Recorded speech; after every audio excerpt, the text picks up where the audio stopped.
ਬਿਸਮਿल्लाहिर्रहमानिर्रहीम ਤੇ अस्सलाम वालेकुम।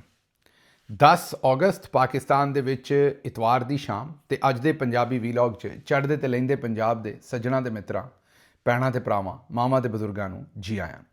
ਅੱਜ ਦੀ ਸਭ ਤੋਂ ਪਹਿਲੀ ਖਬਰ ਜਿੱਤੇ ਅਸੀਂ ਚਾਨਣ ਪਾਉਣਾ ਹੈ ਉਹ ਹਾਮਦ ਮੀਰ ਸਾਹਿਬ ਦਾ ਇੱਕ ਬੜਾ ਹੀ ਖਤਰਨਾਕ ਬਿਆਨ ਹੈ।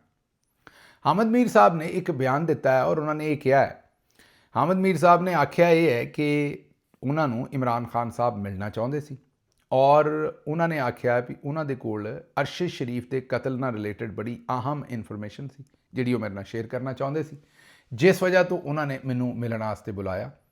ਮੈਂ ਜਿਸ ਵੇਲੇ ਅਜੇ ਮਿਲਣ ਦੇ ਬਾਰੇ ਸੋਚ ਰਿਹਾ ਸੀ ਤੇ ਉਹ ਹਰ ਪਾਸੇ ਉਸ ਗੱਲ ਦੀ ਖਬਰ ਪਤਾ ਲੱਗ ਗਈ ਔਰ ਮੇਰੀ ਮੁਲਾਕਾਤ ਨਾ ਹੋਣ ਦਿੱਤੀ ਗਈ, ਉਹ ਰੁਕਵਾ ਦਿੱਤੀ ਗਈ। ਉਹਦੇ ਲਈ ਹਰ ਉਹ ਕੰਮ ਕੀਤਾ ਗਿਆ ਕਿ ਇਮਰਾਨ ਖਾਨ ਸਾਹਿਬ ਨਾਲ ਮੇਰੀ ਮਤਲਬ ਕਿ ਹਾਮਦ ਮੀਰ ਸਾਹਿਬ ਦੀ ਮੁਲਾਕਾਤ ਜਿਹੜੀ ਹੈ ਉਹ ਨਾ ਹੋ ਸਕੇ।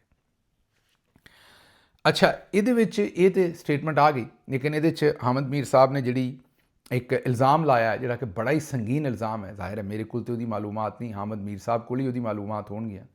ਉਹਨਾਂ ਨੇ ਇਲਜ਼ਾਮ ਇਹ ਲਾਇਆ ਹੈ ਕਿ ਜਿਹੜੇ ਲੋਕੀ ਇਮਰਾਨ ਖਾਨ ਸਾਹਿਬ ਦਾ ਪੈਗਾਮ ਮੇਰੇ ਤੱਕ ਲੈ ਕੇ ਆਏ ਸੀ ਕਿ ਇਮਰਾਨ ਖਾਨ ਸਾਹਿਬ ਤੁਹਾਡੇ ਨਾਲ ਮਿਲਣਾ ਚਾਹੁੰਦੇ ਨੇ, ਅਸਲ ਦੇ ਵਿੱਚ ਉਹ ਲੋਕ ਹੀ, ਉਹ ਪੈਗਾਮ ਰਸਾਂ ਹੀ ਕੰਪਰੋਮਾਈਜ਼ ਸਨ। ਉਹ ਚੌਧਰੀ ਨੇ, ਉਹਨਾਂ ਦੇ ਕਹਿਣ ਦਾ ਮਤਲਬ ਇਹ ਸੀ ਕਿ ਉਹ ਮਿਲਟਰੀ ਜਰਨਲਸ ਦੇ ਨਾਲ ਰਲ ਕੇ ਖੇਡ ਰਹੇ ਸਨ।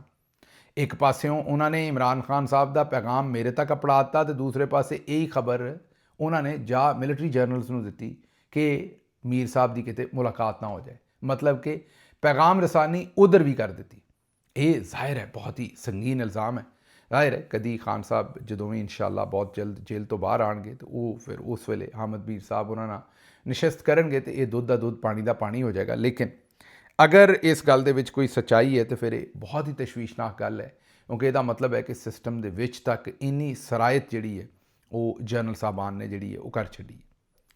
ਅਗਲੀ ਖਬਰ ਸਿੰਧ ਤੋਂ ਤੁਹਾਡੇ ਸਾਹਮਣੇ ਰੱਖਨੇ, ਉਹ ਖਬਰ ਜ਼ੁਲਫਕਾਰ ਭੁੱਟੋ ਜੂਨੀਅਰ, ਮੀਰ ਮੁਰਤਜ਼ਾ ਭੁੱਟੋ ਦੇ ਬੇਟੇ ਔਰ ਭੁੱਟੋ ਮਰਹੂਮ ਦੇ ਪੋਤੇ ਜ਼ੁਲਫਕਾਰ ਭੁੱਟੋ ਜੂਨੀਅਰ ਨੇ ਕਿਹਾ ਹੈ ਕਿ ਪੀਟੀਆਈ ਨੂੰ ਕੋਈ ਖਤਮ ਨਹੀਂ ਕਰ ਸਕਦਾ। ਇਹ ਇੱਕ ਅਵਾਮੀ ਔਰ ਸਿਆਸੀ ਜਮਾਤ ਹੈ, ਜਿਹੜਾ ਵੀ ਕੋਸ਼ਿਸ਼ ਕਰੇਗਾ ਇਹਨੂੰ ਖਤਮ ਕਰਨ ਦੀ ਉਹ ਨਾਕਾਮ ਹੋਏਗਾ। ਬਹੁਤ ਮੁਸਬਤ ਸਟੇਟਮੈਂਟ ਹੈ।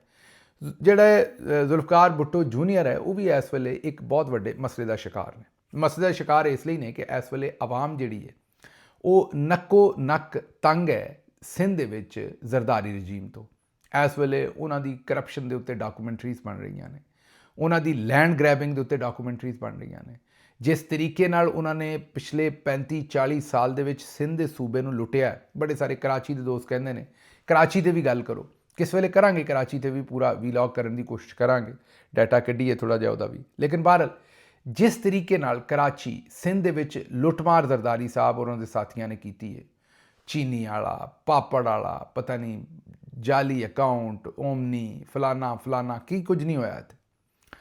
ਉਹਦੇ ਵਿੱਚ ਹੁਣ ਆਵਾਮ ਉੱਥੋਂ ਦੀ ਬਿਲਕੁਲ ਤੰਗ ਆ ਗਈ ਹੈ। ਪੀਪਲਸ ਪਾਰਟੀ ਆਵਾਮ ਹੁਣ ਬਹੁਤ ਜ਼ਿਆਦਾ ਵੇਖ ਰਹੀ ਹੈ ਇਸ ਵੇਲੇ। ਮੈਨੂੰ ਇਹ ਤਾਂ ਨਹੀਂ ਪਤਾ ਇਲੈਕਸ਼ਨ 'ਚ ਕਿੰਨੀ ਟਰਾਂਸਲੇਟ ਹੋਏਗੀ ਚੀਜ਼, ਲੇਕਿਨ ਕਮ ਅਜ਼ ਕਮ ਇਸ ਵੇਲੇ ਜ਼ੁਲਫਕਾਰ ਅਲੀ ਭੁੱਟੋ ਵਾਲੇ ਪਾਸੇ ਵੀ ਲੋਕੀ ਵੇਖ ਰਹੇ ਨੇ। ਲੇਕਿਨ ਹੁਣ ਪੀਪਲਸ ਪਾਰਟੀ ਕੀ ਕਰ ਰਹੀ ਹੈ, ਉਹ ਬੜੇ ਸਮਾਰਟ ਤਰੀਕੇ ਨਾਲ ਜ਼ੁਲਫਕਾਰ ਅਲੀ ਭੁੱਟੋ ਜੂਨੀਅਰ ਜਿਹੜੇ ਉਹਨਾਂ ਦੇ ਬਾਰੇ ਇਹ ਕਹਿੰਦੇ ਨੇ ਜੀ ਇਹਦੇ ਪਿੱਛੇ ਇਸਟੈਬਲਿਸ਼ਮੈਂਟ ਹੈ, ਇਹਨੂੰ ਇਸਟੈਬਲਿਸ਼ਮੈਂਟ ਲਿਆਉਣਾ ਚਾਹੁੰਦੀ ਹੈ। ਇਹ ਬੜਾ ਆਰਾਮ ਦੇ ਨਾਲ ਬੜਾ ਤਰੀਕਾ ਠੀਕ ਹੁੰਦਾ ਹੈ, ਕਿਸੇ ਦੇ ਪਿੱਛੇ ਇਸਟੈਬਲਿਸ਼ਮੈਂਟ ਹੋਵੇ ਜਾਂ ਨਾ ਹੋਵੇ ਉਹਦੇ 'ਤੇ ਇਲਜ਼ਾਮ ਠੋਕ ਦਿਓ। ਉਸ ਤੋਂ ਬਾਅਦ ਅਗਰ ਉਹ ਵਾਕਈ ਆਵਾਮ ਦੇ ਵਿੱਚ ਮਕਬੂਲ ਹੋਵੇ ਤਾਂ ਆਖੋ ਜੀ ਅਸੀਂ ਤਾਂ ਪਹਿਲਾਂ ਹੀ ਕਿਹਾ ਸੀ ਇਸਟੈਬਲਿਸ਼ਮੈਂਟ। ਇਹ ਬਿਲਕੁਲ ਇਸ ਤਰ੍ਹਾਂ ਹੀ ਹੈ ਜਿਸ ਤਰ੍ਹਾਂ 2018 ਦੇ ਵਿੱਚ ਮਿਲਟਰੀ ਨੂੰ ਇਹ ਪਤਾ ਲੱਗ ਚੁੱਕਿਆ ਸੀ, ਕਿਉਂਕਿ ਅਗਰ ਤੁਸੀਂ ਬਹੁਤ ਸਾਰੇ ਲੋਕ ਇਹ ਕਹਿੰਦੇ ਨੇ ਕਿ ਜੀ ਉਹ ਪਾਕਿਸਤਾਨ ਤਹਿਰੀਕ ਇਨਸਾਫ ਨੂੰ ਉਹ ਹੀ ਲਿਆਏ ਸਨ, ਲੇਕਿਨ ਉਹਦਾ ਜਿਹੜਾ ਇੱਕ ਆਬਜੈਕਟਿਵ ਐਨਾਲਿਸਿਸ ਨਹੀਂ ਕਰਦੇ।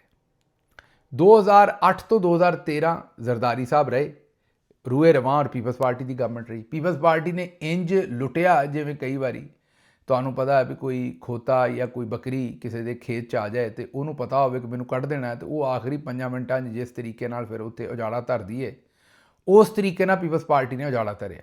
ਮੀਨ ਕੋਈ ਕਸਰ ਨਾ ਛੱਡੀ ਲੁੱਟਣ ਦੀ। ਉਹ ਜਿਹੜੀਆਂ ਦਾਸਤਾਨਾਂ ਨੇ ਲੁੱਟਣ ਦੀਆਂ, ਨੰਗੀ ਲੁੱਟ ਸੀ ਉਹ ਅੱਜ ਤੱਕ ਮਸ਼ਹੂਰ ਨੇ। ਜ਼ਾਹਿਰ ਹੈ ਉਹ ਇਤਨੇ ਜ਼ਿਆਦਾ ਕੰਟਰੋਵਰਸ਼ਲ ਹੋ ਗਏ ਸੀ ਕਿ ਇਸਟੈਬਲਿਸ਼ਮੈਂਟ ਨੂੰ ਸ਼ਰਮ ਹਯਾ ਸੀ। ਜਰਨਲਸ ਨੂੰ ਇਸਟੈਬਲਿਸ਼ਮੈਂਟ ਕਾਹਦੀ ਹੈ ਉੱਥੇ, ਜਨਰਲ ਸਾਹਿਬਾਨ ਨੂੰ ਉੱਥੇ ਸ਼ਰਮ ਹਯਾ ਸੀ ਕਿ ਪੀਪਲਸ ਪਾਰਟੀ ਨੂੰ ਦੁਬਾਰਾ ਨਹੀਂ ਲਿਆ ਸਕਦੇ। ਅੱਗੋਂ ਨਵਾਜ਼ ਸ਼ਰੀਫ ਸਾਹਿਬ ਨੂੰ ਵਾਰੀ ਦੇਣੀ ਸੀ, ਇਹ ਤੈਅ ਹੋਇਆ ਸੀ। ਉਹਨਾਂ ਨੂੰ ਲਿਆਂਦਾ ਤੇ ਉਹਨਾਂ ਨੇ ਡਾਂਗ ਸੋਟਾ ਹੋ ਗਏ ਆਪਸ ਦੇ ਵਿੱਚ। ਯਾਦ ਕਰੋ ਜਨਰਲ ਬਾਜਵਾ ਦੀ ਔਰ ਨਵਾਜ਼ ਸ਼ਰੀਫ ਦੀ ਡਾਂਗ ਸੋਟਾ ਹੋ ਗਏ। ਜਿਸ ਵੇਲੇ ਉਹ ਡਾਂਗ ਸੋਟਾ ਹੋ ਗਏ ਤੇ ਨਵਾਜ਼ ਸ਼ਰੀਫ ਸਾਹਿਬ ਦੇ ਨਾਲ ਪੈਨਾਮਾ ਔਰ ਉਹ ਸਾਰਾ ਕੁਝ ਸ਼ੁਰੂ ਹੋਇਆ। ਹੁਣ ਨਵਾਜ਼ ਸ਼ਰੀਫ ਵੀ ਉਹਨਾਂ ਕੋਲ ਆਪਸ਼ਨ ਨਹੀਂ ਸੀ, ਉਹਦੇ ਨਾਲ ਵੀ ਲੜਾਈ ਕਰ ਲਈ ਸੀ। ਜ਼ਰਦਾਰੀ ਪਹਿਲੇ ਹੀ ਆਪਸ਼ਨ ਨਹੀਂ ਸੀ, ਤੇ ਫਿਰ ਆਉਣਾ ਕਿੰਨੇ ਸੀ?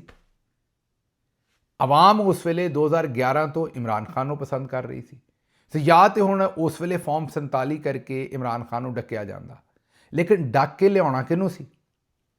ਅਸਲ ਦੇ ਵਿੱਚ ਜਨਰਲ ਪਰਵੇਜ਼ ਮੁਸ਼ਰਫ ਦੇ ਇਰਾ ਤੋਂ ਬਾਅਦ ਫੌਜ ਇਕਤਦਾਰ 'ਚ ਨਹੀਂ ਸੀ ਆਉਣਾ ਚਾਹੁੰਦੀ। ਉਹਨਾਂ ਨੂੰ ਥੋੜ੍ਹਾ ਟਾਈਮ ਚਾਹੀਦਾ ਸੀ, ਥੋੜ੍ਹਾ ਜਿਹਾ ਇਮੇਜ ਰਿਪੇਅਰ ਕਰਨ ਨੂੰ। ਇਸ ਵਾਸਤੇ ਨਾ ਹੀ ਕਿਆਨੀ ਸਾਹਿਬ ਔਰ ਨਾ ਹੀ ਬਾਜਵਾ ਸਾਹਿਬ ਡਾਇਰੈਕਟਲੀ ਕੋਈ ਮਾਰਸ਼ਲ ਲਾਅ ਲਾਉਣ ਦਾ ਸੋਚ ਸਕਦੇ ਸਨ।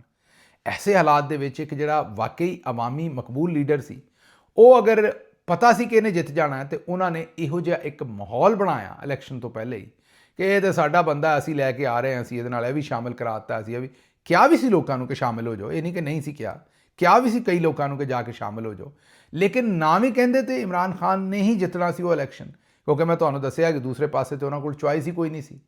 ਤੇ ਐਸੀ ਸੂਰਤ ਹਾਲ ਦੇ ਵਿੱਚ ਹੁਣ ਜ਼ੁਲਫਕਾਰ ਅਲੀ ਭੁੱਟੋ ਜੂਨੀਅਰ ਦੇ ਨਾਲ ਵੀ ਸਿੰਧ ਦੇ ਵਿੱਚ ਇਹ ਹੀ ਕੰਮ ਕੀਤਾ ਜਾ ਰਿਹਾ। ਵੇਖਦੇ ਹਾਂ ਉਹ ਇਹਨੂੰ ਕਿਸ ਤਰ੍ਹਾਂ ਨਿਬੜਦੇ ਨੇ ਇਸ ਗੱਲ ਨਾਲ। ਇੱਕ ਪਾਸੇ ਤੇ ਉਹਨਾਂ ਨੇ ਬਿਲਾਵਲ ਸਾਹਿਬ ਨੂੰ ਨਿਬੜਨਾ ਹੈ, ਜ਼ਰਦਾਰੀ ਨੂੰ ਨਿਬੜਨਾ ਹੈ, ਦੂਜੇ ਪਾਸੇ ਜਨਰਲ ਸਾਹਿਬਾਨ ਜਿਹੜੇ ਤਾਨੇ ਬਾਨੇ ਉਹਨਾਂ ਦੇ ਇਰਦ ਗਿਰਦ ਬੁਣ ਰਹੇ ਨੇ ਉਹਨੂੰ ਵੀ। ਲੇਕਿਨ ਇਹ ਗੱਲ ਯਾਦ ਰੱਖਣਾ, ਜਿਸ ਤਰੀਕੇ ਨਾਲ ਮੀਰ ਮੁਰਤਜ਼ਾ ਭੁੱਟੋ ਨੂੰ ਕਤਲ ਕੀਤਾ ਗਿਆ ਸੀ, ਇਹ ਜਨਰਲ ਸਾਹਿਬਾਨ ਵਾਸਤੇ ਮੁਮਕਿਨ ਨਹੀਂ ਕਿ ਉਹਨਾਂ ਦੇ ਪੁੱਤਰ ਨੂੰ ਜਿਹੜਾ ਸਪੋਰਟ ਕਰਕੇ ਤੇ ਕਿਸੇ ਅਹੁਦੇ ਤੇ ਲੈ ਆਉਣ। ਅਗਲੀ ਖਬਰ, ਵਾਹਗਾ ਬਾਰਡਰ ਦੇ ਉੱਤੇ ਬਾਰਿਸ਼ ਦੇ ਬਾਵਜੂਦ ਪਰੇਡ ਦਾ ਸਿਲਸਿਲਾ ਜਾਰੀ ਰਿਹਾ। ਅੱਛਾ ਜੀ, ਪਰੇਡ ਤੇ ਕਰੋ, ਲੇਕਿਨ ਇਹ ਮੈਨੂੰ ਸਮਝ ਨਹੀਂ ਆਈ ਕਿ ਇਹ ਦੋਵੇਂ ਮੁਲਕ ਕਿਉਂ ਐਡੇ ਅਜੀਬ ਨੇ ਵੀ ਸਾਡੇ ਜਿਹੜੇ ਉੱਤੇ ਦੋਵਾਂ ਪਾਸੇ ਦੇ ਜਿਹੜੇ ਫੌਜੀ ਨੇ ਜਾਂ ਰੇਂਜਰਸ ਨੇ ਦੋਵਾਂ ਪਾਸੇ ਦੇ, ਉਹ ਉੱਥੇ ਚੀਕਾਂ ਮਾਰਦੇ ਨੇ, ਵਰਾਛਾਂ ਖੋਲ ਕੇ, ਮੂੰਹ ਖੋਲ ਕੇ ਚੰਗਿਆੜਦੇ ਨੇ, ਟੰਗਾਂ ਚੁੱਕਦੇ ਨੇ, ਲੱਤਾਂ ਐਡੀਆਂ ਉੱਤੇ ਚੁੱਕਦੇ ਨੇ ਕਿ ਬੰਦੇ ਨੂੰ ਪਰੇਸ਼ਾਨੀ ਹੁੰਦੀ ਹੈ ਵੀ ਕਿਤੇ ਬੰਦਾ ਡਿੱਗ ਨਾ ਪਵੇ, ਲੱਤ ਛੱਤ ਨਾ ਤੁੜਾ ਲਏ। ਮੇਰਾ ਮਤਲਬ ਆਪਣੇ ਕੰਨ ਤੋਂ ਸਿਰ ਤੋਂ ਵੀ ਉੱਤੇ ਜਾ ਕੇ ਲੱਤ, ਫਿਰ ਥੱਲੇ ਜ਼ੋਰ ਨਾਲ ਉਹ ਮਾਰਦੇ ਨੇ ਪੈਰਾਂ ਨੂੰ। ਦਿਮਾਗ ਹੀ ਹਿਲ ਜਾਂਦਾ ਹੋਣਾ ਉਹ ਜਵਾਨਾਂ ਦਾ ਜਿਹੜੇ ਉੱਥੇ ਕਰ ਰਹੇ ਨੇ, ਪਰੇਡ ਕਰ ਰਹੇ ਨੇ। ਇਹ ਮੇਰੀ ਸਮਝ ਤੋਂ ਬਾਹਰ ਹੈ। ਉੱਥੇ ਕੋਈ ਮਹੱਜ਼ਬ ਪਰੇਡ ਕਰ ਲਓ, ਕੋਈ ਹੋਰ ਕਲਚਰਲ ਚੀਜ਼ ਉੱਥੇ ਆਪਣੀ ਵਿਖਾ ਲਓ, ਕੋਈ ਆਪਣਾ ਹੋਰ ਡਿਸਪਲੇ ਕਰ ਲਓ, ਕੋਈ ਆਪਣੀ ਮਹਾਰਤ ਜਿਹੜੀ ਹੈ ਫੌਜੀ ਉਹਦਾ ਕੋਈ ਡਿਸਪਲੇ ਕਰ ਲਓ। ਇੰਨਾ ਚੀਖਣਾ, ਚੰਗਾੜਨਾ, ਟੰਗਾਂ ਚੁੱਕਣੀਆਂ, ਜ਼ੋਰ ਨਾਲ ਥੱਲੇ ਮਾਰਨੀਆਂ, ਇਹ ਜਿਹੜਾ ਉੱਥੇ ਡਰਾਮਾ ਹੁੰਦਾ ਹੈ, ਤਮਾਸ਼ਾ ਹੁੰਦਾ ਹੈ, ਇਹਦੀ ਮੇਰੀ ਸਮਝ ਤੋਂ ਬਾਹਰ। ਮੈਂ ਹੋਰ ਤੇ ਕਿਤੇ ਇਹੋ ਜਿਹਾ ਕੰਮ ਨਹੀਂ ਹੁੰਦਾ ਵੇਖਿਆ, ਇਹ ਸਾਡੇ ਹੀ ਹੋ ਰਿਹਾ। ਬਹਰਹਾਲ ਬਾਰਿਸ਼ 'ਚ ਵੀ ਪਰੇਡ ਕਰੀ ਜਾ ਰਹੇ ਹੋ, ਠੀਕ ਹੈ ਜੀ, ਕਰੀ ਜਾਓ। ਇੰਡੀਆ ਤੋਂ ਖਬਰ ਹੈ ਜੀ ਅੱਗੇ, 5000 ਸਾਲਾ ਇੱਕ ਰਿਵਾਜ ਚੱਲਦਾ ਆ ਰਿਹਾ ਹੈ, ਔਰ ਉਹ ਹੁਣ ਖਬਰ ਇਹ ਬਣੀ ਹੈ ਕਿ ਇੱਕ ਬੀਵੀ ਤੇ 5 ਸ਼ੌਹਰ। ਅਸੀਂ ਤੁਹਾਨੂੰ ਥੋੜ੍ਹੇ ਦਿਨ ਪਹਿਲਾਂ ਇੱਕ ਖਬਰ ਤੇ ਦਿੱਤੀ ਸੀ ਕਿ ਇੱਕ ਹੀ ਖਾਤੂਨ ਨੇ ਇੱਕੋ ਦਿਨ 2 ਭਰਾਵਾਂ ਨਾਲ ਵਿਆਹ ਕੀਤਾ ਸੀ। ਇਹ ਹੁਣ ਨਵੀਂ ਖਬਰ ਆਈ ਹੈ ਕਿ ਇੱਕ ਬੀਵੀ ਤੇ 5 ਸ਼ੌਹਰ। ਇਹ ਉੱਥੇ ਇੱਕ ਪਰੰਪਰਾ, ਰਸਮ ਰਿਵਾਜ ਚੱਲਿਆ ਆ ਰਿਹਾ ਹੈ, ਕਿਉਂਕਿ ਇੱਕੋ ਬੀਵੀ ਨਾਲ ਜਦੋਂ 5 ਹੀ ਉਹਦੇ ਸ਼ੌਹਰ ਹੋਣਗੇ, ਵਿਆਹ ਕਰ ਦੇਣਗੇ, ਤੇ ਉਹ ਬੱਚੇ ਜਿਹੜੇ ਨੇ ਉਹ ਫਿਰ ਇੱਕੋ ਹੀ ਮਾਂ ਦੇ ਹੋਣਗੇ ਜ਼ਾਹਿਰ ਹੈ, ਤੇ ਉਹ ਜ਼ਮੀਨ ਅੱਗੋਂ ਵੰਡਣੀ ਨਹੀਂ ਪਏਗੀ, ਕਿਉਂਕਿ 5 ਭਰਾਵਾਂ ਦਾ ਜਿਹੜਾ ਹੈ ਉਹ ਅੱਗੋਂ ਖਾਤਾ ਜਿਹੜਾ ਉਹ ਸਮਝ ਰਹੇ ਹੋ ਨਾ, ਇੱਕ ਹੀ ਬਣ ਗਿਆ। ਅਗਰ ਉਹ 5 ਦੇ 5 ਵਿਆਹ ਕਰਨ, 5 ਬੀਵੀਆਂ ਆਉਣ, ਤੇ ਅੱਗੋਂ ਬੱਚੇ ਜਿਹੜੇ ਪੈਦਾ ਹੋਣਗੇ ਉਹ ਫਿਰ ਕੋਈ 20-25 ਹੋ ਜਾਣਗੇ, ਤੇ ਫਿਰ ਤੇ ਮਾਮਲਾ ਜਿਹੜੀ ਜ਼ਮੀਨ ਜਾਇਦਾਦ ਸਾਰੀ ਜਿਹੜੀ ਹੈ ਉਹ ਤਕਸੀਮ ਹੋ ਜਾਏਗੀ। ਤੇ ਜ਼ਮੀਨ ਔਰ ਜਾਇਦਾਦ ਨੂੰ ਇਕੱਠਾ ਰੱਖਣ ਲਈ ਇੱਕ ਹੀ ਜ਼ਨਾਨੀ ਨਾਲ ਵਿਆਹ ਕਰਦੇ ਨੇ, ਔਰ ਫਿਰ ਉਹ 5 ਸ਼ੌਹਰ ਨੇ, 4 ਸ਼ੌਹਰ ਨੇ, ਉਹਦੇ ਵਿੱਚੋਂ 1 ਬੱਚੇ ਹੋ ਜਾਣ, 2 ਹੋ ਜਾਣ, 3 ਹੋ ਜਾਣ, ਉਹ ਸਾਰਿਆਂ ਦੇ ਹੀ ਬੱਚੇ ਨੇ। ਤੇ ਇਸ ਤਰੀਕੇ ਨਾਲ ਉਹ ਆਪਣੀ ਜ਼ਮੀਨ ਜਾਇਦਾਦ ਨੂੰ ਜਿਹੜਾ ਇਹ ਇੱਕ ਲੌਜਿਕ ਹੈ, ਬੜਾ ਹੀ ਵੈਸੇ ਮੈਂ ਕੀ ਆਖਾਂ ਫਜ਼ੂਲ ਹੀ ਕੰਮ ਹੈ ਬਹੁਤ ਜ਼ਿਆਦਾ, ਲੇਕਿਨ ਹੈ ਹੁਣ। ਤੇ ਇਹ ਖਬਰ ਦੇ ਨਾਲ ਲੋਕਾਂ ਨੇ ਕਮੈਂਟ ਇਹ ਵੀ ਕੀਤੇ ਨੇ ਕਿ ਇੰਡੀਆ ਦੇ ਵਿੱਚ ਬਹੁਤ ਸਾਰੇ ਲੋਕ ਪਾਕਿਸਤਾਨੀਆਂ ਨੂੰ ਤਾਨੇ ਦਿੰਦੇ ਨੇ ਕਜ਼ਨ ਮੈਰਿਜਸ ਦੇ, ਤੇ ਆਪਣੇ ਵਾਲੇ ਪਾਸੇ ਉੱਥੇ ਤੇ ਕਜ਼ਨ ਮੈਰਿਜ ਹੈ ਤੇ ਆਪ ਭਰਾ ਸਾਰੇ ਇੱਕੋ ਜ਼ਨਾਨੀ ਦੇ ਨਾਲ ਵਿਆਹ ਕਰੀ ਫਿਰਦੇ ਨੇ। ਲੋਕਾਂ ਨੇ ਇਹ ਤੇ ਤਜਜ਼ੀਏ ਕੀਤੇ ਹੋਏ ਨੇ, ਚਲੋ ਉਸ ਗੱਲ ਨੂੰ ਅਸੀਂ ਛੱਡਨੇ ਜਿਹੜੇ ਆਮ ਲੋਕਾਂ ਦੇ ਤਜਜ਼ੀਏ ਨੇ। ਲੇਕਿਨ ਇਹ ਅਗਲੀ ਖਬਰ ਬੜੀ ਇੰਪੋਰਟੈਂਟ ਹੈ, ਇਹ ਪਾਕਿਸਤਾਨ 'ਚ ਵੀ ਹੁੰਦਾ ਹੈ, ਇਸ ਲਈ ਸਾਡੇ ਵਾਸਤੇ ਖਬਰ ਬੜੀ ਇੰਪੋਰਟੈਂਟ ਹੈ। ਉਹ ਹੈ ਕਿ ਇੰਡੀਆ ਦੇ ਇੱਕ ਰੈਸਟੋਰੈਂਟ ਦੇ ਵਿੱਚ ਸ਼ਲਵਾਰ ਕਮੀਜ਼ ਪਹਿਨੀ ਔਰਤ ਨੂੰ ਬਾਹਰ ਕੱਢ ਦਿੱਤਾ ਗਿਆ, ਔਰ ਆਖਿਆ ਗਿਆ ਕਿ ਇੱਥੇ ਜ਼ਰਾ ਬੜੇ ਘੁੱਟਵੇਂ ਕਿਸਮ ਦੇ ਟਾਈਟ ਕੱਪੜੇ ਔਰ ਰਿਵੀਲਿੰਗ ਕਿਸਮ ਦੇ ਅੱਧ ਨੰਗੇ ਜਿਹਨੂੰ ਅਸੀਂ ਕਹਿੰਦੇ ਉਹ ਜਿਹੇ ਕੱਪੜੇ ਪਾ ਕੇ ਆਓ, ਤੇ ਫਿਰ ਇਸ ਰੈਸਟੋਰੈਂਟ ਦੇ ਵਿੱਚ ਅਸੀਂ ਤੁਹਾਨੂੰ ਆਉਣ ਦਿਆਂਗੇ। ਸ਼ਲਵਾਰ ਕਮੀਜ਼ ਪਾਇਆ ਸੀ ਖਾਤੂਨ ਨੇ, ਉਹਨਾਂ ਨੇ ਕਿਹਾ ਜੀ ਕਿ ਨਾ, ਇਹ ਤਾਂ ਬੜਾ ਆਊਟਡੇਟਿਡ ਔਰ ਬੜਾ ਜਿਹੜਾ ਉਹ ਐਵੇਂ ਹੀ ਪੇਂਡੂ ਜਿਹਾ ਲਿਬਾਸ ਹੈ, ਇਹਦੇ ਵਿੱਚ ਅਸੀਂ ਤੁਹਾਨੂੰ ਇਸ ਰੈਸਟੋਰੈਂਟ ਦੇ ਵਿੱਚ ਨਹੀਂ ਆਉਣ ਦੇਣਾ। ਜਿਹੜਾ ਜੋੜਾ ਸੀ ਉਹਨਾਂ ਨੇ ਬੜੀ ਇੱਕ ਅਕਲਮੰਦੀ ਕੀਤੀ। ਉਹਨਾਂ ਰੈਸਟੋਰੈਂਟ ਦੇ ਸਾਹਮਣੇ ਮੁਜ਼ਾਹਰਾ ਕਰਨਾ ਸ਼ੁਰੂ ਕਰ ਦਿੱਤਾ, ਇਹਤਜਾਜ ਕਰਨਾ ਸ਼ੁਰੂ ਕਰ ਦਿੱਤਾ ਕਿ ਬਈ ਇਹ ਸਾਡਾ ਕੌਮੀ ਲਿਬਾਸ ਹੈ, ਸਾਡੀਆਂ ਔਰਤਾਂ ਇਹ ਪਾਉਂਦੀਆਂ ਨੇ। ਤੇ ਇਹ ਕਿਹੜਾ ਰਿਵਾਜ ਹੋਇਆ? ਅੰਗਰੇਜ਼ ਨੇ ਤਾਂ ਚਲੋ ਰਿਵਾਜ ਰੱਖੇ ਸਨ ਆਪਣੇ, ਜਿਮਖਾਨਾ ਤੇ ਇਸਲਾਮਾਬਾਦ ਤੇ ਫਲਾਨਾ ਤੇ ਇਸਲਾਮਾਬਾਦ ਤੇ ਖੈਰ ਉਦੋਂ ਨਹੀਂ ਸੀ ਹੁੰਦਾ, ਜਿਮਖਾਨਾ ਕਲੱਬ ਤੇ ਫਲਾਣੇ ਕਲੱਬ ਦੇ ਵਿੱਚ ਕਿ ਜੀ ਇਹ ਨਹੀਂ ਪਾ ਕੇ ਆਓਗੇ। ਤੇ ਹੁਣ ਕੌਮੀ ਲਿਬਾਸ ਹੈ ਤੁਹਾਡਾ ਇਹ, ਤੇ ਉਹਦੇ 'ਚ ਖਾਤੂਨ, ਚਲੋ ਪਾਕਿਸਤਾਨ ਦਾ ਮੈਂ ਕਹਿ ਰਿਹਾ, ਇੰਡੀਆ ਦੇ ਵਿੱਚ ਵੀ ਜ਼ਾਹਿਰ ਹੈ ਇੱਕ ਨੈਸ਼ਨਲ ਡਰੈਸ ਜਿਹੜੇ ਨੇ ਸਾੜੀ ਸ਼ਲਵਾਰ ਕਮੀਜ਼, ਉੱਥੇ ਦੇ ਵੀ ਨੈਸ਼ਨਲ ਡਰੈਸ ਨੇ। ਤੇ ਕਹਿਣ ਦਾ ਮਤਲਬ ਇਹ ਹੈ ਕਿ ਉਹਦੇ 'ਚ ਲੋਕਾਂ ਨੂੰ ਅੰਦਰ ਨਾ ਜਾਣ ਦੇਣਾ, ਇਹ ਕਿੱਥੋਂ ਦਾ ਕੰਮ ਹੈ? ਉਹਨਾਂ ਨੇ ਜਿਸ ਵੇਲੇ ਇਹਤਜਾਜ ਕੀਤਾ ਤੇ ਇਹ ਗੱਲ ਜਿਹੜੀ ਹੈ ਉਹ ਜੰਗਲ ਦੇ ਵਿੱਚ ਅੱਗ ਦੀ ਤਰ੍ਹਾਂ ਪੂਰੇ ਇੰਡੀਆ 'ਚ ਸੋਸ਼ਲ ਮੀਡੀਆ ਦੇ ਥਰੂ ਫੈਲ ਗਈ। ਲੋਕਾਂ ਨੇ ਇਹਦੇ 'ਤੇ ਡਿਬੇਟ ਸ਼ੁਰੂ ਕਰ ਦਿੱਤੀ, ਲੋਕਾਂ ਨੇ ਰੈਸਟੋਰੈਂਟ ਦੇ ਉੱਤੇ ਤੋਏ ਲਾਨਤ ਕੀਤੀ। ਮਾਮਲਾ ਜਿਸ ਵੇਲੇ ਵਧਿਆ ਤੇ ਰੈਸਟੋਰੈਂਟ ਦਾ ਮਾਲਕ ਪਹੁੰਚਿਆ ਔਰ ਉਹਨੇ ਆ ਕੇ ਇਹ ਜਿਹੜਾ ਕਾਨੂੰਨ ਸੀ ਕਿ ਇੱਥੇ ਸਿਰਫ ਘੁੱਟਵੇਂ ਕੱਪੜੇ, ਮੈਂ ਇੱਕ ਨਵੀਂ ਟਰਮ ਕੱਢੀ ਹੈ, ਇਹ ਜਿਹੜੇ ਮੀਨ ਟਾਈਟ ਜਿਹੜੇ ਕੱਪੜੇ ਨੇ, ਉਹ ਘੁੱਟਵੇਂ ਕੱਪੜੇ ਜਿਹੜੇ ਨੇ ਉਹ ਲੋਕੀ ਅੰਦਰ ਨਹੀਂ, ਸ਼ਲਵਾਰ ਕਮੀਜ਼ ਵਾਲੇ ਵੀ ਅੰਦਰ ਜਾ ਸਕਦੇ ਨੇ। ਯਾਦ ਕਰੋ ਕਰਾਚੀ 'ਚ ਵੀ ਇੱਕ ਇਹੋ ਜਿਹੀ ਬੇਹੂਦਾ ਹਰਕਤ ਇੱਕ ਰੈਸਟੋਰੈਂਟ ਨੇ ਕੀਤੀ ਸੀ। ਅਸੀਂ ਉਹਦੇ ਉੱਤੇ ਤਫਸੀਲੀ ਵੀਲੌਗ ਕੀਤਾ ਸੀ ਉਦੋਂ ਵੀ, ਔਰ ਤਫਸੀਲੀ ਰੌਸ਼ਨੀ ਪਾਈ ਸੀ ਕਿ ਇਹ ਇੱਥੋਂ ਅੰਗਰੇਜ਼ ਤੇ ਚਲਾ ਗਿਆ, ਲੇਕਿਨ ਜਿਹੜੀ ਗੁਲਾਮਾਨਾ ਸੋਚ ਹੈ ਉਹ ਸਾਡੇ ਕੋਲ ਛੱਡ ਗਿਆ। ਅੱਜ ਵੀ ਲੋਕੀ ਇਹ ਸੋਚਦੇ ਨੇ ਕਿ ਅੰਗਰੇਜ਼ੀ ਬੋਲਣ ਵਾਲਾ ਹੀ ਬਹੁਤਾ ਮੁਦੱਬਰ ਤੇ ਮੁਫੱਕਰ ਹੈ, ਜਿਹੜਾ ਬੰਦਾ ਪੰਜਾਬੀ ਬੋਲਦਾ ਉਹ ਤਾਂ ਕੋਈ ਪੇਂਡੂ ਹੈ, ਉਹ ਤਾਂ ਕੋਈ ਪੇਂਡੂ ਹੋਣਾ ਕੋਈ ਜੁਰਮ ਨਹੀਂ ਹੈ, ਮਤਲਬ ਮੈਂ ਵੀ ਪੇਂਡੂ ਹਾਂ, ਲੇਕਿਨ ਜਿਸ ਤਰੀਕੇ ਨਾਲ ਉਹਦਾ ਕੌਂਟੈਕਸਟ ਕੀ ਹੈ ਪੇਂਡੂ ਕਹਿਣ ਦਾ, ਇੱਕ ਤਾਂ ਪਿੰਡ 'ਚ ਰਹਿਣ ਵਾਲੇ ਬੰਦੇ ਨੂੰ ਪੇਂਡੂ ਕਹਿਣਾ ਉਹ ਤਾਂ ਠੀਕ ਹੈ, ਅਸੀਂ ਪਿੰਡਾਂ ਦੇ ਲੋਕ ਹਾਂ, ਸਾਨੂੰ ਪੇਂਡੂ ਹੀ ਕਹਿਣਾ ਹੈ, ਲੇਕਿਨ ਇੱਕ ਕੌਂਟੈਕਸਟ ਦੇ ਵਿੱਚ ਇਸਤੇਮਾਲ ਕੀਤਾ ਜਾਂਦਾ ਹੈ। ਜਿਵੇਂ ਇੰਡੀਆ ਦੇ ਵਿੱਚ ਸਰਦਾਰਾਂ ਦੇ ਬਾਰੇ ਕਿ ਕਿਸੇ ਬੰਦੇ ਨੂੰ ਬੇਵਕੂਫ ਕਹਿਣਾ ਤਾਂ ਉਹਨੂੰ ਕਹਿਣਾ ਵੀ ਤੂੰ ਸਰਦਾਰ ਲੱਗਦਾ, ਹਾਲਾਂਕਿ ਸਰਦਾਰ ਤੁਹਾਡੇ ਸਾਹਮਣੇ ਕਿਸ ਕਿਸ ਤਰ੍ਹਾਂ ਦੇ ਸਰਦਾਰ ਨੇ ਉੱਥੇ। ਮਨਮੋਹਨ ਸਿੰਘ ਸਾਹਿਬ ਵੀ ਸਰਦਾਰ ਹੀ ਸਨ। ਤੇ ਕਹਿਣ ਦਾ ਮਤਲਬ ਹੈ ਕਿ ਇਸ ਤਰ੍ਹਾਂ ਕਿਸੇ ਵੀ ਕੌਮ ਦੇ ਬਾਰੇ ਇਹ ਜਿਹੜੇ ਘਟੀਆ ਐਕਸਪ੍ਰੈਸ਼ਨਸ ਇਸਤੇਮਾਲ ਹੁੰਦੇ ਨੇ, ਇਹ ਦਰੁਸਤ ਨਹੀਂ ਹੁੰਦੇ।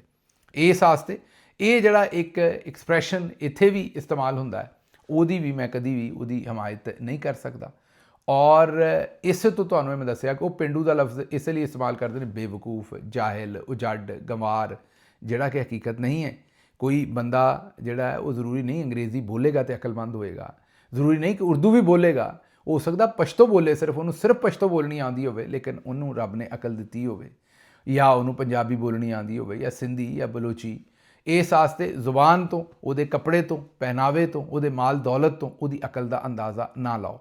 ਲੇਕਿਨ ਅੰਗਰੇਜ਼ ਇੱਥੋਂ ਚਲਾ ਗਿਆ, ਗੁਲਾਮੀ ਦੀ ਸੋਚ ਸਾਡੇ ਦਿਮਾਗਾਂ ਦੇ ਵਿੱਚ ਛੱਡ ਕੇ ਗਿਆ, ਉਹਦੀ ਅਸੀਂ ਡਿਪਿਕਸ਼ਨ ਕਰਦੇ ਰਹਿੰਦੇ ਹਾਂ। ਦੋਨੋਂ ਮੁਲਕ ਹੀ ਕਰਦੇ ਰਹਿੰਦੇ ਨੇ। ਅਨਫੋਰਚੂਨੇਟਲੀ ਇੰਡੀਆ 'ਚ ਵੀ ਇਹੀ ਚੱਜ ਹੁੰਦਾ ਹੈ, ਸਾਡੇ ਵਾਲੇ ਪਾਸੇ ਵੀ ਇਹੀ ਚੱਜ ਹੁੰਦਾ ਹੈ। ਅੱਛਾ ਜੀ, ਅਗਲੀ ਖਬਰ ਜਿਹੜੀ ਹੈ ਉਹ 56 ਸਾਲਾ ਕਲਸੂਮ ਅਕਬਰੀ ਤੇ ਇਲਜ਼ਾਮ ਹੈ ਕਿ ਉਹਨੇ 22 ਸਾਲਾਂ ਦੇ ਵਿੱਚ 22 ਈਅਰਸ ਦੇ ਵਿੱਚ 11 ਸ਼ੌਹਰਾਂ ਦੇ ਨਾਲ ਸ਼ਾਦੀ ਕੀਤੀ ਤੇ ਉਹਨਾਂ ਨੂੰ ਕਤਲ ਕਰ ਦਿੱਤਾ। ਈਰਾਨੀ ਇਹ ਖਾਤੂਨ ਹੈ, ਈਰਾਨ ਦੇ ਵਿੱਚ ਵਾਕਿਆ ਹੋਇਆ। ਕਲਸੂਮ ਅਕਬਰੀ ਇਹਦਾ ਨਾਂ ਹੈ, 56 ਸਾਲ ਦੀ ਉਮਰ ਹੈ, ਔਰ ਇਹ ਬੜੀ ਉਮਰ ਦੇ ਮਰਦਾਂ ਨਾਲ ਵਿਆਹ ਕਰਦੀ ਸੀ। ਫਿਰ ਉਹਨਾਂ ਨੂੰ ਸ਼ੂਗਰ, ਡਾਇਬਟੀਜ਼ ਦੀ ਦਵਾਈ ਦਿੰਦੀ ਸੀ, ਔਰ ਜ਼ਹਿਰੀਲੀ ਜਿਹੜੀ ਸ਼ਰਾਬ ਹੈ ਉਹ ਪਿਆਉਂਦੀ ਸੀ, ਤੇ ਉਹਦੇ ਨਾਲ ਉਹਨਾਂ ਨੂੰ ਕਤਲ ਕਰਕੇ ਤੇ ਉਹਨਾਂ ਦੀ ਜਾਇਦਾਦ ਹਾਸਲ ਕਰਦੀ ਸੀ। ਖੈਰ ਹੁਣ ਪੁਲਿਸ ਨੇ ਇਹਨੂੰ ਫੜ ਲਿਆ, ਇਹਨੇ ਇਕਬਾਲੇ ਜੁਰਮ ਵੀ ਕਰ ਲਿਆ। ਹੁਣ ਇਹਦਾ ਮੁਕੱਦਮਾ ਚੱਲ ਰਿਹਾ, ਵੇਖਦੇ ਕਿ ਇਹਨੂੰ ਉੱਥੇ ਕੀ ਸਜ਼ਾ ਮਿਲਦੀ ਹੈ। ਅੱਛਾ ਜੀ, ਇਹ ਰਿਕਸ਼ਾ ਡਰਾਈਵਰ ਇੱਕ, ਉਹਨੇ ਆਖਿਆ ਕਿ ਮਰੀਮ ਨਵਾਜ਼ ਉਨੀ ਜ਼ਿਆਦਤੀ ਕਰੇ ਜਿੰਨੀ ਬਰਦਾਸ਼ਤ ਕਰ ਲੈਣੀ ਹੈ। ਰਿਕਸ਼ੇ ਬੰਦ ਕਰਕੇ ਕਰਨ ਦੀ ਗੱਲ ਜਿਹੜੀ ਜ਼ੁਲਮ ਹੈ, ਇੱਕ ਰਿਕਸ਼ੇ ਨਾਲ 10 ਘਰ ਚੱਲਦੇ ਨੇ। ਇੱਕ ਮਾਂ ਐਸਾ ਜ਼ੁਲਮ ਨਹੀਂ ਕਰ ਸਕਦੀ। ਮਰੀਮ ਨਵਾਜ਼ ਨੂੰ ਇਹੋ ਜਿਹਾ ਜ਼ੁਲਮ ਨਹੀਂ ਕਰਨਾ ਚਾਹੀਦਾ ਜਿਹੜਾ ਕੱਲ੍ਹ ਨੂੰ ਇਹ ਆਪ ਭੁਗਤ ਨਾ ਸਕੇ।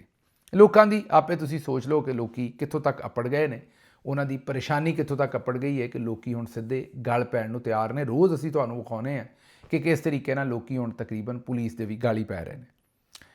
ਅਗਲੀ ਖਬਰ ਹੈ 10 ਲੱਖ ਰਿਸ਼ਵਤ ਤਲਬ ਕੀਤੀ, ਨਾ ਮਿਲਣ ਦੇ ਉੱਤੇ ਪੁੱਤਰ ਦਾ ਝੂਠਾ ਇਨਕਾਊਂਟਰ ਕਰਕੇ ਜਾਲੀ ਪੁਲਿਸ ਮੁਕਾਬਲੇ ਦੇ ਵਿੱਚ ਮਾਰ ਦਿੱਤਾ, ਕਤਲ ਕਰ ਦਿੱਤਾ ਇੱਕ ਨੂੰ, ਤੇ ਦੂਜੇ ਪੁੱਤਰ ਤੇ ਉਹਦਾ ਕਤਲ ਪਾ ਦਿੱਤਾ। ਵਾਹ ਵਾਹ ਵਾਹ, ਜ਼ਬਰਦਸਤ।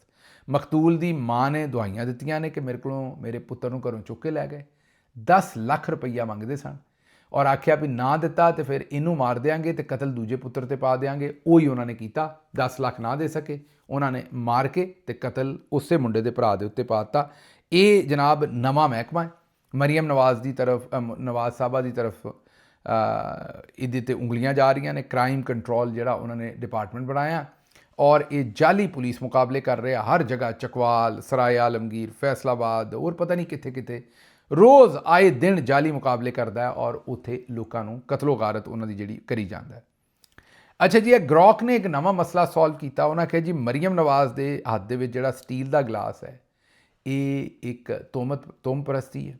ਉਹਨਾਂ ਆਖਿਆ ਜੀ ਇਹ ਗਲਾਸ ਫੜਨ ਦੀ ਵਜ੍ਹਾ ਇਲਮੇ ਨਜੂਮ ਨਾਲ ਜੁੜੀ ਹੈ, ਇਹ ਅਕਰਬ ਦੀ ਪੈਦਾਇਸ਼ ਹੈ ਔਰ ਸਟੀਲ ਮੁਰੀਖ ਸੇ ਮਤਲਬ ਕਿ ਜਿਹੜੀ ਮਰੀਮ ਨਵਾਜ਼ ਸਾਹਿਬਾ ਉਹਨਾਂ ਦੀ ਜਿਹੜੀ ਪੈਦਾਇਸ਼ ਹੈ ਉਹ ਅਕਰਬ ਦੀ ਹੈ ਔਰ ਸਟੀਲ ਜਿਹੜਾ ਉਹ ਮੁਰੀਖ ਦੇ ਨਾਲ ਮੁਨਸਲਿਕ ਹੈ ਜੋ ਮਨਫੀ ਤਵਾਨਾਈਆਂ ਔਰ ਨਜ਼ਰੇ ਬਦ ਤੋਂ ਹਿਫਾਜ਼ਤ ਕਰਦਾ ਹੈ।